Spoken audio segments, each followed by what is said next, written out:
SQL defines certain aggregation functions that allow us to aggregate, to summarize sets of values, so entire columns of values. For instance, we can compute the average or the sum over an entire column. An aggregation function is a function from a set or multiset to a single value.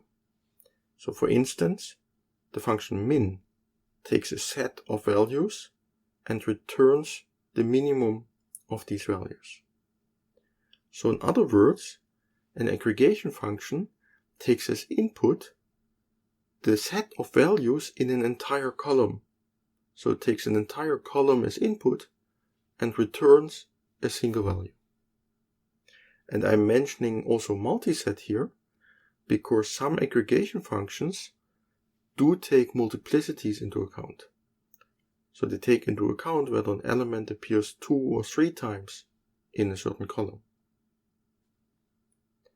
Aggregation functions are also called group functions or column functions, and they are typically used in statistics, in data analysis, or for generating reports. The SQL standard 92 defines 5 main aggregation functions. Count, for counting attribute values or rows, sum for computing the sum of the values, the average of the values, the maximum or the minimum of a set of values. Some database management systems define additional aggregation functions like correlation, standard deviation, variance, and so on. So this is a simple application of such aggregation function. We say that we query the table students and we select count star. Count star is special because we do not count attribute values, but we count rows of the result. And we will see later that this plays some important role. So the students table has 5 rows, so count star returns 5. The result has only a single row. Instead of 5 rows of the students table, we have aggregated them and we only return a single value, the count of the rows. Some aggregation functions take the duplicates into account. So formally they take a multiset as an input, and some aggregation functions are insensitive to duplicates. In particular, min and max are insensitive to duplicates. Whether an element appears 2 or 3 times in a column doesn't matter for min and max.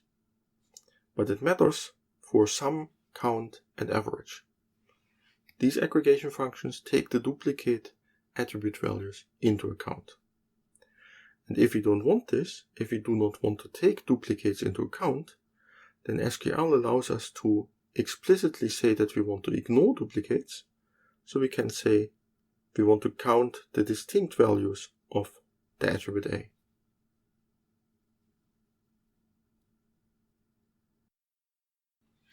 A simple aggregation function takes the set of values of an entire column and summarizes it as a single value.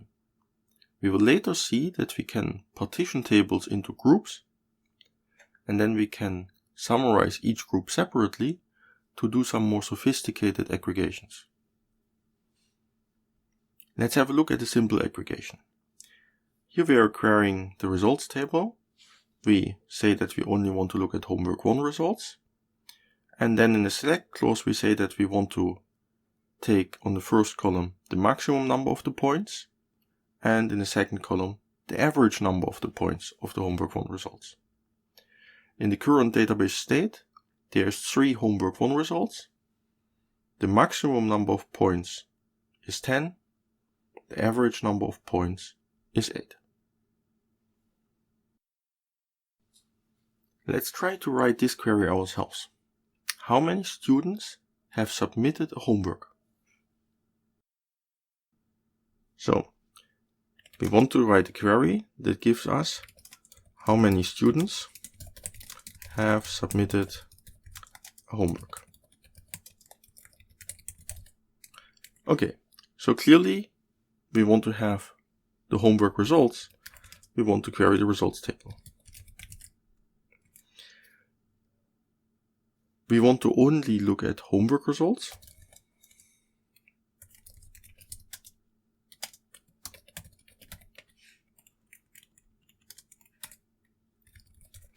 What do we select? First of all, let's just look at the list of students' IDs that have submitted the homework. Okay, now we have the list of student IDs that have submitted the homework, student 101, 102, and 103. If we simply say count, then we will get a wrong number, namely 5. The reason is that count is sensitive to duplicate rows, and here we indeed have duplicate rows. So the student 101 appears twice, the student 102 appears twice. But we don't want to count them twice. So count is not good enough, because it gives us 5, it counts the duplicates. So we have to explicitly say that we want to ignore the duplicates. So we add a distinct. Let's see. And indeed, now we get count 3. 3 students have submitted the homework. Let's try to formulate another aggregation query. We want the total number of points that student 101 has gotten for all her homework assignments.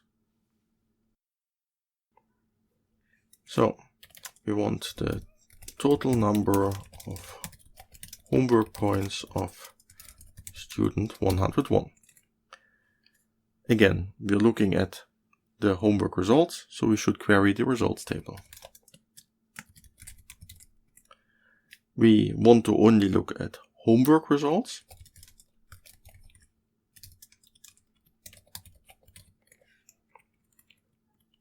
And we only want to look at student 101. Okay. What do we select? So for the moment, maybe let's select the points just. So this should give us the points for each of the homework results of student 101. Okay, we see there's 2 results, 10 points and 8 points. Now, if we want the total number, then we should aggregate by taking the sum. So let's take the sum of the points. And indeed, we get sum 18, that's exactly what we want. The total number of points that student 101 has obtained for her homework assignments is 18. The solution shown on the slides is almost the same.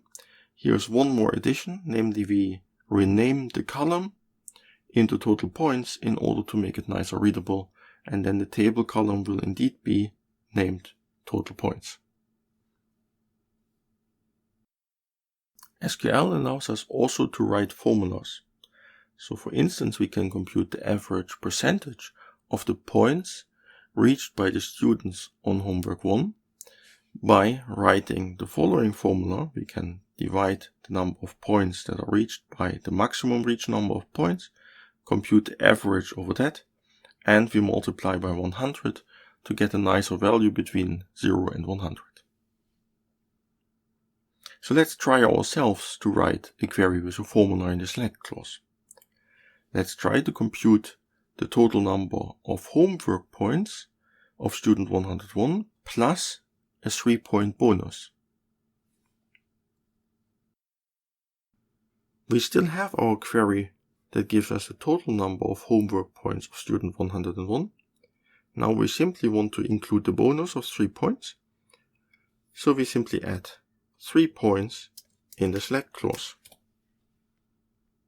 And indeed this gives us 21, so the 18 points plus 3-point bonus. Now this column name is not really nice. So let's rename this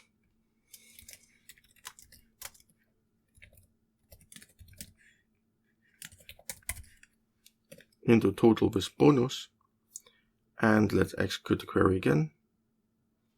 And now we have a nice column name. Renaming the columns is especially important if we do nested aggregations. So if you aggregate something and then you want to do an aggregation again over this column, then it's good to give this column a nice name that you can work with later on.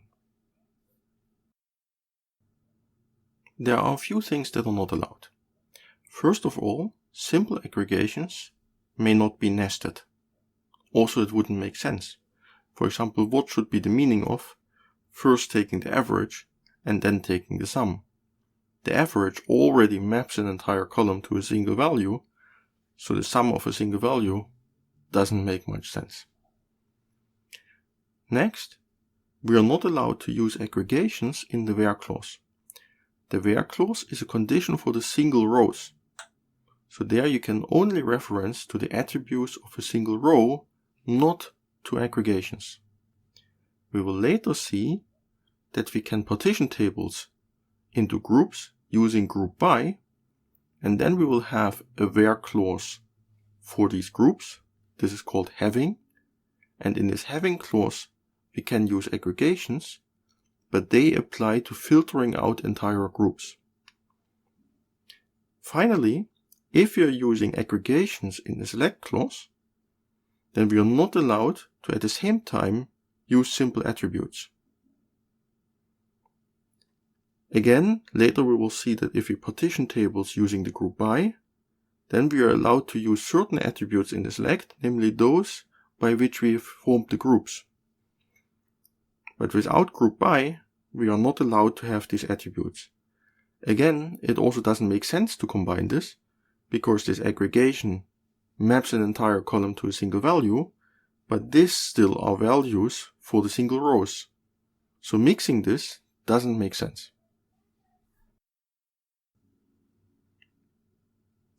It's important to understand how aggregations treat null values.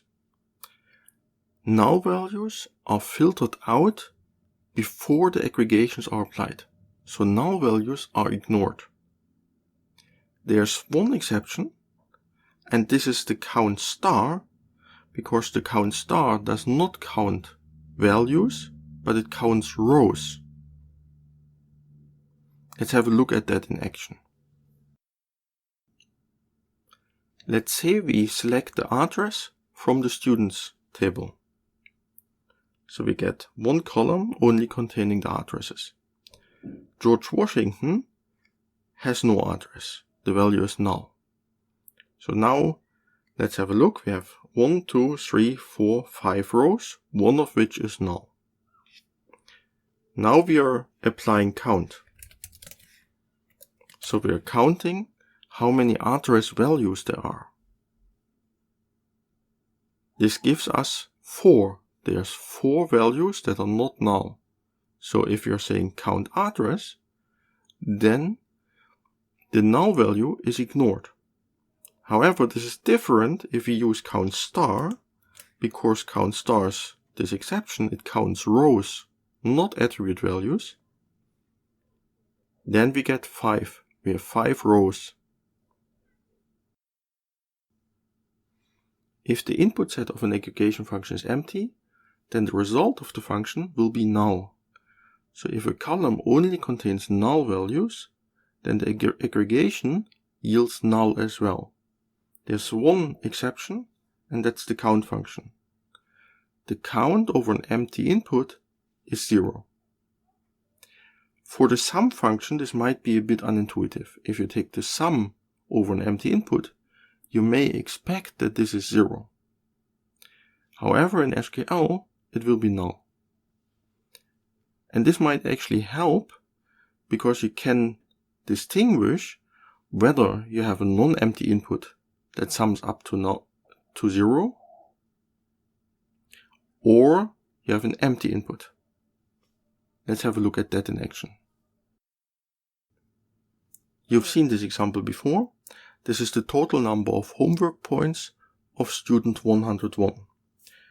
So we are looking at the results table, at the homework results for student 101, and we take the sum of these points. And this gives us a table with a single value, 18. Now let's have a look what happens if we take the sum over an empty input set. Student 105 does not have any homework results. So if we now execute this query, indeed we get null. So we do not get 0, we get null. Now let's have a look what happens if we count an empty input set. This indeed gives us 0.